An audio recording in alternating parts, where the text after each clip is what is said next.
¿cuál es la escuela adecuada para mi hijo? Para mí una buena escuela es una escuela comprensiva, si hay alguien recibiendo al estudiante en la entrada, que lo conoce por su nombre. La educación inclusiva es muchas cosas a la vez. Primero es un marco legal, también es una filosofía en la que cada ser humano importa, cualquiera que sean sus características y sus condiciones. Pues que vaya con su monitor, con su auxiliar y son como una burbujita dentro del salón y ellos van trabajando. Lo ideal de un monitor es, sí vamos a tener un monitor, ¿por cuánto tiempo? ¿Con qué metas específicas va a trabajar el monitor? Si no tenemos lo que estamos esperando en esa escuela, negociemos con la escuela, hagamos propuestas, seamos proactivos, porque cuando alguien es proactivo y viene y nos ofrece y nos dice, oiga maestra, ¿y si hacemos esto? Y yo le ayudo. Mundo neurodiverso. Un mundo de diferencias es un mundo de posibilidades. Comenzamos. Hola a todos, ¿cómo están? Gracias por acompañarnos a un episodio más del podcast Mundo Neurodiverso en la sección Paso a Paso. En este espacio, como ya saben, platicamos sobre temas que giran en torno a la neurodiversidad y con esto nos referimos al espectro autista, trastorno por déficit de atención y hiperactividad, trastorno del aprendizaje, discapacidad intelectual, entre otros más. El día de hoy, prepárense porque tenemos un tema muy interesante con una gran especialista. El tema es la educación inclusiva, cómo se vive en la escuela. Para ese tema les menciono, es una gran especialista, Maribel Paniagua Villarroel. Bienvenida, Maribel. Muchas gracias. Antes que nada, muchas gracias por tu tiempo y por compartir todo lo que tú sabes y tu experiencia. Contenta de estar aquí, gracias. Muchas gracias. Y les platico que Maribel es una profesional de la educación con formación que incluye un doctorado en educación, una maestría en investigación educativa y más de 15 diplomados cursados en áreas como la atención a la discapacidad y la educación inclusiva. Actualmente se desempeña como supervisora de la Zona 16 de Educación Especial en Jalisco y difunde el conocimiento sobre inclusión en un canal de YouTube que se llama Maribel Paniagua. Su trabajo se centra en la educación inclusiva y en generar proyectos innovadores para impulsarlos, siendo su principal línea de investigación la inclusión educativa. Ella ha coordinado 3 libros y es coautora de 8 libros adicionales sobre la temática de la inclusión y la diversidad y ha impartido una gran cantidad de conferencias magistrales, cursos y talleres sobre el diseño universal para el aprendizaje. Pues una gran experiencia, Maribel. Muchísimas gracias por estar aquí. Encantada de estar aquí. Gracias. Pues vamos empezando con el tema de la educación inclusiva. Que los que nos escuchan puedan ubicarse, contextualizar a qué nos referimos con la educación inclusiva, qué es una filosofía, es una técnica, una metodología, qué es y para quién es la educación inclusiva. Claro, mira, la educación inclusiva es muchas cosas a la vez. Primero es un marco legal que está desde las leyes a nivel internacional y en cada país del mundo se han hecho esfuerzos por lograr esto, que es la educación inclusiva, y básicamente ese conjunto de legislaciones tienen que ver con otorgar a todas y a todos el derecho a una educación con calidad, con equidad, con inclusión, ¿no? Por otro lado, es un modo de ver y de hacer educación. ¿Qué caracteriza este modo? Para que nos quede más claro, lo que caracteriza este modo de ver es corregir la plana de algo que no hemos hecho y que es pensar una educación en la que, como dice su intro tan bella, todos y todas quepamos y todos y todas tengamos un lugar de dignidad. La inclusión también es una filosofía en la que cada ser humano importa, cualquiera que sean sus características y sus condiciones, ¿no? Entonces es un conjunto de formas de pensar al ser humano en relación con otros dentro de la escuela y bueno, pues es un derecho. Es un derecho y es algo que enriquece a todos, ¿no? Claro. Nos enriquece. Y bueno, en lo que vamos a hablar nosotros, nuestro contexto que es las condiciones del neurodesarrollo, discapacidad también, porque la diversidad implica todo tipo de seres humanos, pero aquí vamos a hablar específicamente de condiciones del neurodesarrollo. Y una de las principales preguntas, dudas, que les quita el sueño a muchos papás cuando ya tienen el diagnóstico, ¿no? Ya sea TDAH, autismo, trastorno del aprendizaje, etcétera, es cuál es la escuela adecuada para mi hijo.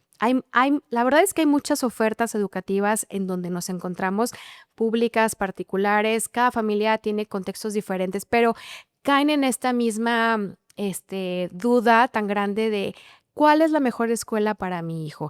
Y además que nos puedas platicar los diferentes tipos de escuelas con los que contamos aquí en México. Claro.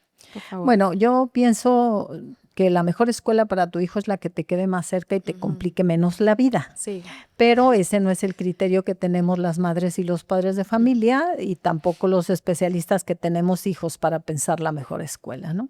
Entonces, creo que la mejor escuela que podríamos pensar para nuestros hijos es una que responda a la idea que yo tengo de una buena escuela, ¿no? Piensa, haz un ejercicio familia de qué estoy esperando de la escuela, porque creo que las expectativas de las familias es lo que a veces dificulta que nos sintamos cómodos en una buena escuela. Las familias tenemos representaciones, las familias tienen representaciones y yo lo veo todos los días en mi tarea sobre lo que es una buena escuela y entonces estamos dándonos de frentazos una y otra vez en la escuela porque la escuela no se ajusta a esa expectativa. Entonces, hagamos una listita de lo que es una buena escuela para nosotros. Pero en términos técnicos, para mí una buena escuela es una escuela comprensiva, que le da su lugar a cada estudiante, donde hay una recepción del estudiante desde el ingreso. Ese criterio yo te daría. Si hay alguien recibiendo al estudiante en la entrada, que lo conoce por su nombre, que sabe lo que le pasa, que sabe que tiene una mascota, que está enferma su abuelita, que está enfermo su papi, que está en cama, que estuvo en el hospital. Esa es una buena escuela. Desde la entrada ese sería el primer criterio. Es una escuela que recibe y acoge desde que el niño llega. ¿Sí? Un segundo criterio que yo te daría es una escuela que entienda los contextos de la familia. Escuelas donde está todo el libro y hasta donde se te canse la mano de tarea para el día siguiente, yo he huido toda mi vida y yo les sugeriría que huyan. Muchas familias eligen escuelas como estas donde piden 25 libros y el compromiso es termínate los 25 libros antes de irte de vacaciones. Entonces, quien lo sufre es tu hijo. Y si hablamos de neurodiversidad, pues son las menos propicias o las menos adecuadas para un alumno dentro de la neurodiversidad, porque estas exigencias que luego los papás pensamos que son buenas, lo único que hacen es complicar la vida a la familia y al alumno no se diga, ¿no? Sí. Un tercer criterio que yo pensaría que hace a una buena escuela inclusiva es una escuela que trabaje en colaboración con las familias y en colaboración al interior de la escuela, y eso se ve. Se ve desde la limpieza de la escuela, de la organización de los espacios. Para mí la limpieza es un asunto fundamental y espero que para todos lo sea, y así lo creo. Entonces creo que desde la apariencia de una escuela que está limpia, que es agradable a la vista, es agradable para cualquiera, ¿no? Y bueno, creo que un asunto fundamental sería el asunto de los recursos de apoyo a los estudiantes.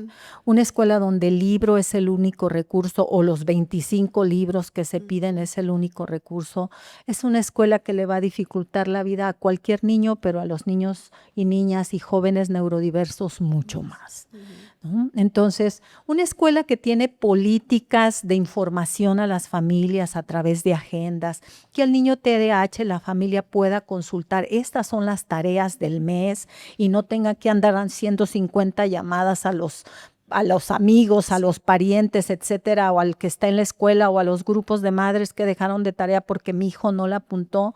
Es injusto para los niños, pero también para las familias, ¿no? Sí. Entonces, creo que una escuela que tiene una política de información clara de cuáles son las tareas, los compromisos del alumno a fin de mes, a fin de trimestre, etcétera, pues va a ser una buena escuela para tu hijo y para tu hija, ¿no?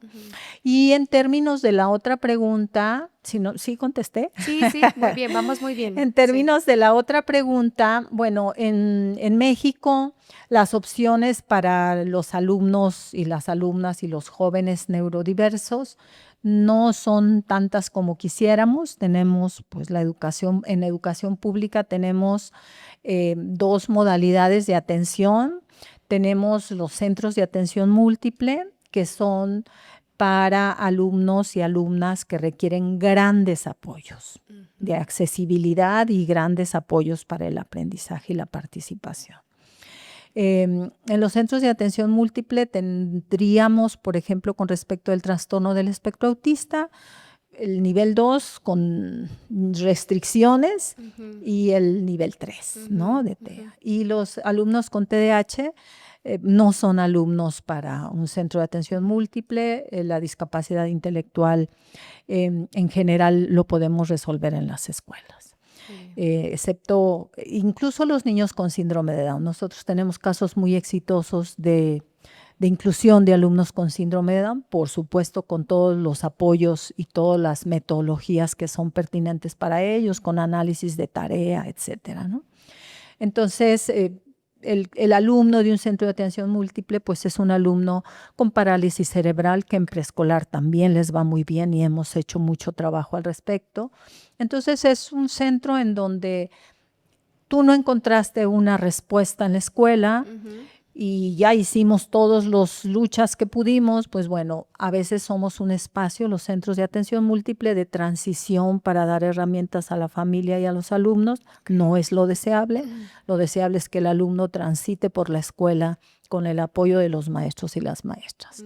La otra alternativa pública que tenemos son las escuelas públicas con servicios de apoyo de las unidades USAER llamadas. En el Distrito Federal en nuestro país son las UDE y tienen esos 2 nombres, pero en realidad son los apoyos a la escuela regular. Lamentablemente en México, al menos para el estado de Jalisco, México, el 14% de las escuelas públicas cuentan con este apoyo y entonces, bueno, pues tampoco es como una opción, ¿no? Yo pienso que la opción más importante, pues, es la opción de ir abriendo caminos. Las familias saben, lo han hecho históricamente y lo siguen haciendo. Y, bueno, pues que cada maestro y cada maestra que nos escuche sepa que la opción es él, cada ciclo escolar, ¿no? Y, bueno, las escuelas privadas que hoy están haciendo esfuerzos, muchas veces no tan notorios, ojalá que cada vez sean más notorios, de ofrecer los apoyos, así como muchas asociaciones civiles que están trabajando alrededor de este tema de abrir puertas y ventanas. Sí, pues muchas gracias. Justo creo que lo dijiste muy bien. Estamos abriendo caminos. Ya tenemos un ratito abriendo caminos. No se ha avanzado, entre comillas, tan rápido o tan ideal como quisiéramos, pero porque no es fácil. O sea, yo lo veo como que no solamente es cambiar algunas cosas en la escuela, es la visión hasta social de lo que es la diversidad, ¿no? O sea, es algo de fondo. Creo que eso influye mucho en que ahí vamos, paso seguro, paso a pasito, pero paso seguro. Entonces me gusta mucho eso de que vamos abriendo caminos. Esta charla es abrir camino y con lo que contamos, la realidad es que aún faltan muchos apoyos. Hay muchos chicos con los que tienen los profesores, los terapeutas, todos los que convivimos y trabajamos alrededor de los chicos neurodiversos, es a veces inventarnos recursos, ¿no? O hacerlos más eficientes con los que contamos, pero se puede. O sea, sí hay muchos casos de éxito, sí vamos bien. Entonces, también enfocarnos en esa parte. Entonces, la realidad está la escuela regular, ¿no? Y la escuela de atención múltiple a discapacidad con necesidades más marcadas, ¿no? Con mayor apoyo. Entonces, situándonos en una escuela regular, hay agentes de la inclusión educativa, que somos todos, la comunidad, los papás, los profesores, los directores, hasta el del aseo, ¿no? Los compañeros, todos.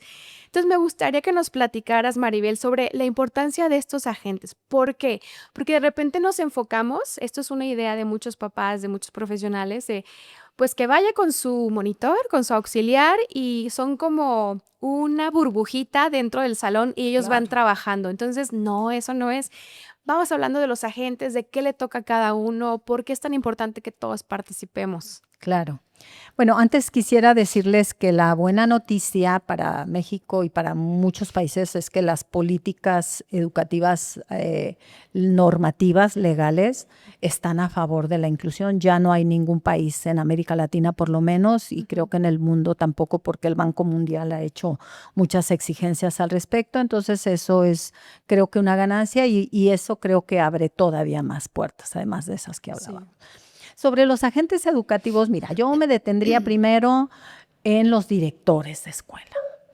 En realidad, quienes abren la puerta de la escuela o la cierran a las diferentes caras de la diversidad y a la neurodiversidad en particular, que asusta, porque desconocemos y porque no sabemos qué hacer, son los directores y las directoras, porque son los que te dicen si hay lugar o no hay lugar en esta escuela, ¿no? Hoy, afortunadamente, al menos para México, las familias se inscriben en línea y están inscritas en las escuelas, quieran o no los directores, pero si tú por alguna razón no alcanzaste a entrar en la inscripción de febrero, familias, hay que apurarnos a las inscripciones de febrero. Ya vienen. Si no alcanzamos, pues entonces depende de la buena voluntad del director. Entonces, es muy importante que los y las directoras tengamos esa mirada humana y comprensiva de la diversidad. La diversidad es, como lo dijimos desde el inicio, es así, diversa, es distinta, tiene muchas caras, desde el niño más pobre que viene a la escuela, lleno de mocos, sucio, el que recoge basura, etcétera, pues hasta todas las caras de la diversidad y de la neurodiversidad. Entonces, el director es una figura clave y es el director el que puede promover la reflexión sobre la respuesta que estamos dando a cada alumno y a cada alumna. Y más allá de las discapacidades o condiciones, hay tareas que hacer en esta respuesta, ¿no? Como les decía, desde la recepción, pero desde lo que ocurre en las aulas. Nosotros hicimos una pequeñita investigación en un librito que se llama ¿Qué hacen las escuelas exitosas? Y en esa investigación lo que encontramos es que los buenos directores hacen la diferencia en una escuela exitosa, ¿no? Entonces, estos directores que promueven el diálogo con familias, que tienen escuelas de puertas abiertas, que tienen horarios para atender a las familias, que escuchan, que tienen un buzón de sugerencias, que traducen las sugerencias en formas de actuación en la escuela, creo que es un agente clave, ¿no? Sí. Enseguida, pues están cada uno y cada una de las maestros. Más allá de los equipos de apoyo, creo que el trabajo en realidad de inclusión lo hacen y lo vienen haciendo y lo están haciendo muy bien muchos maestros y maestras de aula y de grupo, ¿no? Entonces, este maestro y esta maestra que da tiempos, que escucha, que se interesa en los recursos. Hemos tenido maestros, por ejemplo, que incluyen a un alumno ciego sin saber nada sobre ceguera, pero que van aprendiendo sobre la marcha con el alumno y son sensibles a las necesidades. Y entonces, con respecto a la neurodiversidad, esta atención y esta mirada individual a los alumnos es fundamental, ¿no? En la estructura educativa del servicio público, pues tenemos los equipos de apoyo, en los servicios de USAER o de UDE o de cualquier otra estructura, los equipos psicopedagógicos que tenemos en algunos estados en el país, pues hay un maestro de apoyo, que es el maestro que está ahí frente a la escuela. Hoy tiene cada día más cantidad de escuelas que atender. Antes tenía una, hoy tiene 3, tiene 5, yo tengo maestros que tienen 9. Entonces, bueno, esto lo que hace es ir y estar dando vueltas y ver cómo van los procesos y ver qué necesita el maestro o la maestra para dar una mejor respuesta, ¿no? Los más escasos, pues, son los psicólogos, que esos atienden hasta 12. El trabajador social, pues, tenemos algunos, casi en ninguna escuela hay. Entonces, pues, creo que la estructura básica es esa. Aquí la petición a los supervisores y supervisoras es por la presencia. Un supervisor que está presente en las escuelas, no hay forma de que no se entere de que hay discriminación, de que hay exclusión, de que hay quejas. Las familias nos esperan a la entrada, no necesitas ni buscarlos. Va a venir el supervisor y ya te están esperando ahí. Entonces hay que ser sensibles ahí. Y familias, yo creo que si no tenemos lo que estamos esperando en esa escuela, negociemos con la escuela, hagamos propuestas, seamos proactivos, porque cuando alguien es proactivo y viene y nos ofrece y nos dice, oiga maestra, ¿y si hacemos esto? Y yo le ayudo, ¿no? Entonces creo que eso abre Sí. más. Claro, el que todos, sobre todo, como mencionas, que el líder, no el director, tenga esa visión, pues la va a ir permeando Claro. a todo lo demás, ¿no? La Claro. cabeza. Qué importante. Y una vez que ya está aceptado un chico, una chica en la escuela que ya entró, ¿no? Ya está ahí, ya fue aceptado.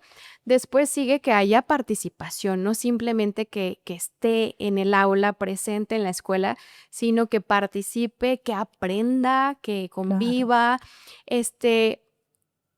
De acá desde ATSAM, por ejemplo, desde ATSAM lo que hacemos es que los terapeutas pues van a la escuela, ¿no? A platicar con el profesor para explicarles sobre cómo se comunica, si utiliza comunicador, cómo usarlo, o diferentes tipos de materiales que le puedan beneficiar, o apoyan incluso en cómo Organizar ajustar, el aula. también ajustar como los objetivos de aprendizaje, etcétera.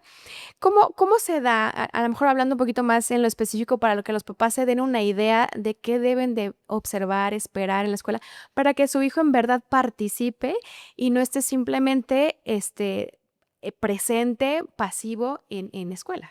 Claro. Bueno, miren, en la inclusión hay algunos indicadores para saber si hay inclusión, ¿no? Hemos pasado en el mundo del paradigma de la integración educativa que se conformaba con que los alumnos estuvieran en la escuela, ya me lo recibieron, qué contentos estamos.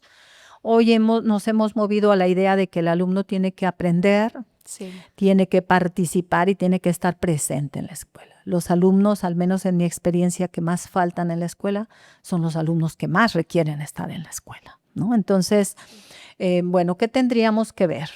A nivel de la escuela, pues esto, desde la recepción del estudiantado, no solamente de los alumnos con discapacidad. Hay que recibir bien, hay que conocer a todos, la personalización, ¿no? Y creo que los espacios, las escuelas que dan espacios lúdicos y de experiencias fuera de la escuela, hoy a nivel de Latinoamérica por lo menos, el trabajo por proyectos es fundamental. Entonces pregunta si la escuela trabaja por proyectos, entérate de eso.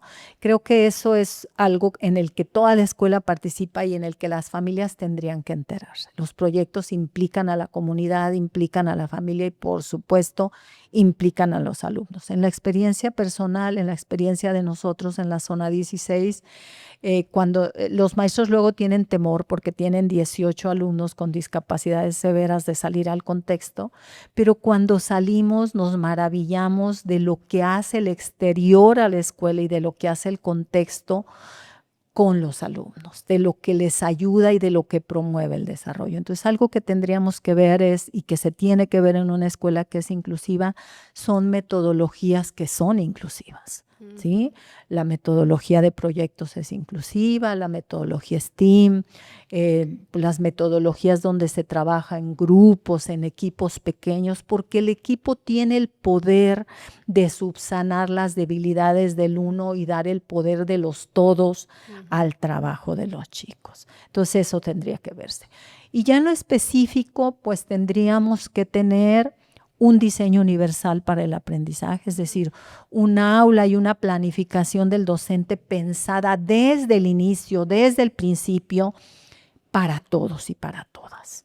¿Ah? Yo, en el trabajo que hacemos con los docentes, decimos, piensa en los extremos de tu grupo, ¿sí? En tu alumno sobresaliente, en tu alumno más listo y en este que termina al final o que necesitas darle tiempo de espera y piensa tu diseño de la clase desde ahí. Entonces eso creo que nos ayuda a todos. Cuando hacemos diseño universal no necesitamos ajustes, porque los ajustes son como me quedó mal el vestido, entonces lo justo, ¿verdad? Me queda grande, me queda chico el pantalón. Pero cuando pensamos para todos, pues pensamos en un pantalón con resorte que a cualquiera le va a venir bien y le va a acomodar. Es igual con el diseño universal. Pensándolo hoy, este enfoque es un enfoque casi universal en el mundo y entonces tendría que verse eso. Y eso es pensar en apoyo, en acceso, en recursos de accesibilidad, es decir, ¿qué necesita mi alumno para aprender? Es pensar en apoyos específicos y es pensar en funciones ejecutivas, es decir, cómo le ofrezco al alumno las posibilidades de trabajar la atención, la percepción, la planificación que nos la da el trabajo por proyectos, por ejemplo. Ok, bien. Entonces, los ajustes deberían ser los menos, ¿no? Porque primero vamos haciendo el diseño inicial para los más posibles. Claro. Y quiero pensar, corrígeme, Maribel, que después esos ajustes ya no se van a hacer porque se van a convertir en parte del DUA porque Por ya vamos a supuesto. irlos anticipando. Entonces, Claro. ya Claro. entiendo. Bien, y Si quieres un ejemplito, por ejemplo, Sí, adelante. tengo alumnos que no se comunican verbalmente en mi grupo. Entonces, yo desde el principio pienso, ¿cuáles son los alumnos que no se comunican porque no quieren comunicarse? ¿No? Que es el 50% de mi grupo. Ahí está, sin levantar la manita, etcétera, ¿no? Y tengo este alumno o estos dos, tenemos una maestra que tiene 7 en su aula, y entonces tengo que pensar que desde el principio todos tengamos un comunicador por lo menos físico ahí en las diferentes mesas de trabajo. Y si yo ya lo tengo, voy a facilitar que él y que cualquier otro. Y hemos visto, por ejemplo, que a los otros que casi no hablan les encanta andar usando los comunicadores de sus compañeros porque les da la oportunidad de participar de otra manera que no sea verbal y que a ellos no les gusta, ¿no? Sí. Más o menos por ahí sería. Sí, y me haces pensar muchas cosas porque a veces nos quedamos o pensamos que una buena recomendación es, no lo necesita, entre menos necesite, mejor, no le pongas esta estructura porque como que ya lo está haciendo sin que tenga la estructura o sin el comunicador, sin la gente, es, no, pónsela de todas maneras. Claro, y pónselas a todos. Pónselas a todos, es lo que hemos visto, que esto les ayuda a todos, Correcto. aunque digo, algunos es esencial, o sea, sin ese recurso no la van a hacer, sin ese recurso se desorganizan, no se comunican, no encuentran sentido en las actividades, pero a otros no les sobra. Y estamos invitándolos a que hablen los mismos idiomas, ¿no? Como evitar esta separación de esto es lo que usan estos niños, esto es lo que usamos nosotros, ¿no? Ya es para todos. Claro. Entonces fomenta la inclusión. Qué padre, qué bonito se escucha. Muy bien. Viene una pregunta también un poco polémica, que es los monitores. De repente se les conoce como monitores, auxiliares educativos, maestros sombras y hay otros nombres. Hay que buscar también, pues, cuál es el nombre adecuado, porque, por ejemplo, no queremos que sean las sombras de los niños, ¿no? Claro Ese no que es no. como, o sea, desde el nombre como que no nos checa. Entonces, ¿cuándo sí, cuándo no? Es una figura que ha surgido, no sé, ya me corregirás tú, para compensar un poco ciertas cosas. Pero es importante, quisiera que los papás pudieran reflexionar sobre para que no sea un de cajón tengo que hacerlo, ¿no? Porque no es así, no es de cajón. Claro.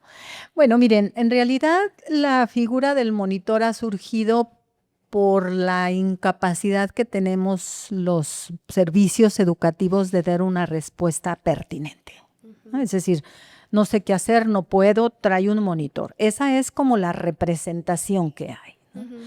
Y no es del todo negativa, yo soy contraria, pero estoy también siendo empática con todos los maestros y maestras que se enfrentan por primera vez a un alumno de la neurodiversidad o a cualquier alumno que es diferente de los demás.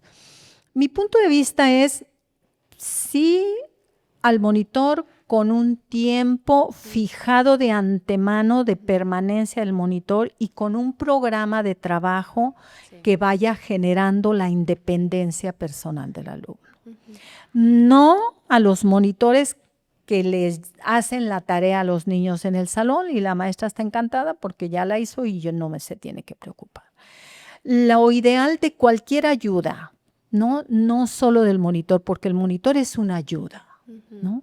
Entonces, dice la teoría del aprendizaje significativo que las ayudas tienen que ser contingentes, es decir, las ayudas tienen que prestarse para el momento y se tienen que dosificar en la medida en que el otro responda. Entonces, lo ideal de un monitor es, sí vamos a tener un monitor por cuánto tiempo. con qué metas específicas va a trabajar el monitor. Entonces, ayuda mucho a hacer un listado de necesidades del alumno. ¿Qué necesita? Pues necesita participar porque no está participando. Necesita terminar sus tareas porque no las está terminando. O necesita un auxilio para el recurso que yo le di para las tareas. Una tableta, una computadora, ¿no? Y entonces eso nos da perfiles distintos de monitor, que no es la tía. Sí, o que no es la mamá, porque queremos que esté la mamá además, ¿no? Y a veces la mamá... Y suele ser, y en lo general no es la mejor opción, porque ella tiene una dinámica ya instalada de interacción que no es la mejor dinámica para el aula, ¿no? Entonces, sí al monitor con esto, es decir, yo lo recibo y yo tengo que tener como maestro, como director de un servicio, cualquiera que este sea, el tiempo primero para formar al monitor. ¿Qué esperamos de ti? ¿Cuáles son las metas y en qué tiempo vamos a hacer esas metas? ¿No? Y una vez que tenemos esto muy claro, entonces la presencia del monitor tiene que ser contingente, es decir, en ese momento está, digamos, porque hace berrinches y la maestra no sabe qué hacer y entonces un chico que está estudiando psicología y va a hacer mediación, ok, el monitor interviene exclusivamente en eso y está distante. ¿A qué distancia? En la puerta o fuera de la puerta para ser llamado, por ejemplo, eso es un ejemplo. Entonces sí tenemos que tener muy claro para qué está ahí, cuánto tiempo y tener muy claro las metas, porque luego los monitores mismos pues les pagan, ¿no? Sí. Pues claro que no quiere lograr las metas porque se tiene que ir y ya trabajo. no va a ganar, ¿no? Entonces, sí. si tenemos muy claras estas metas y tenemos los tiempos y vamos evaluando una listita de cotejo, una pequeña rúbrica, hoy la inteligencia artificial nos hace esa tarea, nomás le decimos qué quiere, qué queremos con claridad y entonces con eso vamos evaluando. No se vale que haya un monitor que entra y sale, ni siquiera saluda al maestro y el maestro no sabe. El maestro tiene, si hay un monitor, que decirle, hoy los objetivos son estos, necesito su ayuda en esto en particular y al final evaluar cómo nos fue. ¿Avanzamos con respecto de las metas? No. Esta evaluación puede ser diaria o puede ser semanal y tiene que estar encaminada por ese plan de monitoreo o de acompañamiento, como le queramos llamar, y hay que ir palomeando. Y hay que ir diciendo, no, ¿qué corregimos? ¿Cómo le hacemos? ¿No? A mí me ha tocado ver monitores donde el niño tiene la mano en el busto de la señora, toda la clase. Digo, lo vimos un día y lo corregimos como en 2, ¿no? Porque, digo, no son cosas tan complicadas, pero hay que corregir. Sí, exactamente. Pasan muchas cosas. Me gustaría como hacer énfasis esto que mencionas, por ejemplo, el que no sean las mamás, porque, y sobre todo hasta por las mamás, ¿no? Por porque supuesto. es muy desgastante, Claro. se queman, ¿no? Es como un burnout y también el chico es como mi mamá hace todo y necesitamos un tiempo separados para que ella sea solo mi mamá, no además mi terapeuta, mi maestra, mi cuidadora. Eso hemos visto que es muy pesado para los padres. Y también nosotros les decimos a las monitoras, tu objetivo o el éxito de tu trabajo es que te quedes sin trabajo, ¿no? Claro. Ese es tu éxito. Claro. Si tú te quedas poco tiempo, porque el chico ya no depende de ti, pues es que vas muy bien, no te preocupes, le decimos, no te preocupes, hiciste buen tu trabajo, te conseguimos otro chico, te vamos a conseguir pronto otro trabajo porque lo estás haciendo muy bien, ¿no?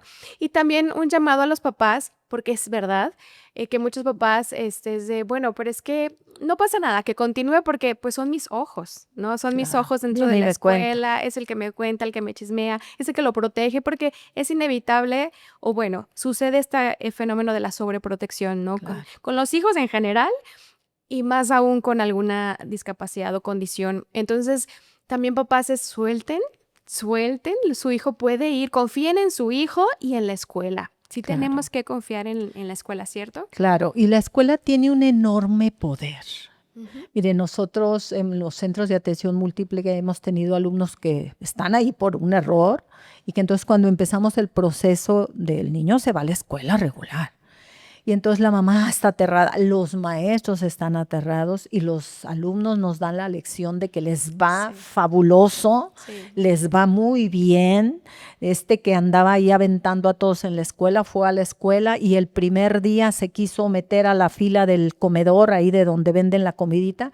Los chiquillos los mandaron a la cola, se fue a la cola, porque hicimos observación ese día, y desde ese día se fue a la fila, no se volvió a meter en un problema, dejó de ser agresivo. Y yo les digo, pues es poderosa la escuela, porque los otros, los grupos nos damos poder a los seres humanos. Sí, algo que a lo mejor no hubiera aprendido en otro Claro, espacio, ahí porque los no, compañeros se lo enseñaron, ¿no? Claro, y en 2 minutos. Y en 2 minutos, qué buen ejemplo. Bien, y también, bueno, ya vamos ahorita un poquito cerrando el tema. Hay muchísimo de qué hablar. Si en algún otro momento pudieras acompañarnos, aquí tienes la puerta abierta, Maribel, porque sería maravilloso. Vamos a escuchar las opiniones de los papás, de otros profesionales de este podcast para que nos digan específicamente qué quieren escuchar y te volvemos a invitar cuando puedas venir. Y te quiero preguntar,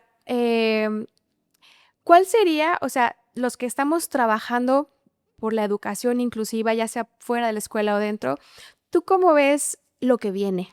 O sea, ya llevamos un camino recorrido. Claro. Esto, lo mencionaste, es algo mundial, no es local, es de todo el mundo. ¿Qué es lo que viene? Tú que eres experta, que llevas mucho tiempo en esta área, ¿tú cómo lo ves? Yo pienso, quiero creer y creo, y bueno, así nos lo marcan las perspectivas. Tenemos todavía mucha simulación en torno a la inclusión, ¿sí? Es escuelas que se llaman inclusivas, que presentan incluso experiencias y que todavía tenemos muchos retos. Todavía tenemos el fenómeno de que se abre la puerta del frente al niño y la de atrás ya está abiertísima para que salga de la escuela, ¿no? Por cualquier pretexto y cualquier motivo. Entonces creo que los retos son muchos. También creo que hoy, a partir de todos los mecanismos internacionales que tenemos y de la juventud que viene, yo veo a los jóvenes que nacieron ya inclusivos por naturaleza, ¿no? Sí. Hoy los niños no se cuestionan, los niños dicen, a mi nieto le preguntan, ¿tienes novia? Y él dice, ni novio ni novia, ¿no? Sí. Entonces es como una mirada ya de inclusión de entrada desde todas sus respuestas. Hay muchos experimentos sociales, están en la red, donde a los niños se les pregunta, ¿tú te sientas, te quieres sentar con fulano? Claro que me quiero sentar con fulano, o por el color de piel, o por la discapacidad, o por cualquier cosa, ¿no? Hay muchos estudios que dicen que la discriminación es un asunto del cerebro. De hecho, la neurociencia del prejuicio lo afirma, ¿sí? Es decir, tenemos un cerebro pensado para discriminar y clasificar, pero hay mucho trabajo que tenemos que hacer afuera las personas para ir reflexionando sobre eso. Hay reflexión, yo pienso que tengo esperanza y tengo fe, me toca además tenerla, en que tendremos que irnos cuestionando cualquier forma de discriminación. Hoy las redes sociales son un medio de formación a la sociedad porque las cosas salen ahí, se anuncian el maestro que hace esto, el maestro que no hace esto, ahí está en las redes sociales y está poniendo ejemplos y contraejemplos de lo que tendría que ser la inclusión. Entonces, pues vamos teniendo fe. Hay que tener fe, no, y vamos mejorando. Eso nos sustenta el que podemos tener fe a que todo va a ir mejorando. Y sí, los niños, depende mucho también cómo modelemos los adultos, pero ya no quedarnos en un, pues no lo molestes, ya nomás no te juntes con él, no podemos quedarnos a ver. Pues pregúntale, pues entonces si haces señas, pues hazlo tú con señas, porque para muchos, sobre todo cuando son pequeños, es algo natural, ven a los demás como algo natural y depende cómo los moldeamos nosotros, los adultos, es como van construyendo estas ideas para no rechazar lo diferente. Claro, y a todas las edades. Mi hijo en la preparatoria llega y me dice, mamá, tengo un compañero que se pone atrás y me pica con el dedo. Emanuel, Emanuel, Emanuel, Emanuel. Y aunque le esté contestando, él me sigue diciendo Emanuel. Y luego me dice, mamá, ya investigué, mi compañero tiene trastorno del espectro autista. Y yo fui a hablar con la coordinadora y le dije, ¿por qué no estamos informados para poderlo ayudar, ¿no? Entonces hoy muchas familias deciden que la escuela no sepa y creo que tendríamos que abrirnos también a informar a la escuela. Sí, no tener miedo a decir, este es un diagnóstico que tiene mi hijo, porque no es y no debería ser una etiqueta. Al contrario, es un conózcanlo mejor y nos ahorramos tiempo. Claro. Nos ahorramos tiempo. Maribel, muchísimas gracias por esta plática cortita. Se me hizo muy cortita. Muchas gracias. Me encantaría que más adelante pudieras venir. Tienes las puertas abiertas en Atzan. Gracias. Y que puedas comentarnos dónde te pueden encontrar. Ya decíamos que tienes un canal de YouTube. Platícanos. Sí, tengo un canal de YouTube que está dedicado a la inclusión. Me encuentran así como @maribelpaniagua. Y bueno, pues tenemos muchos proyectos innovadores en la zona 16 alrededor de la inclusión. Me encuentran ahí en Boulevard El Rodeo 662, Colonia El Vigía. En mi Facebook, igual Maribel Paniagua. Y pues a la orden. Y gracias por esta invitación. No, al contrario, muchísimas gracias. Y bueno, para los que nos están escuchando, si les gustó, compartan esto, compártanlo con otros papás, con otros profesionales, terapeutas, maestros. Y nos pueden encontrar para más información en TikTok, Facebook, Instagram, YouTube, Spotify. Ahora sí que no hay pretexto. Ahí nos pueden encontrar. Síganos y nos vemos para la próxima. Muchas gracias. Si te ha gustado este podcast, compártelo. No olvides seguirnos en nuestras redes sociales, YouTube, TikTok, Facebook e Instagram como @centroatzan. O visita nuestra página web al www.atzan.com.mx.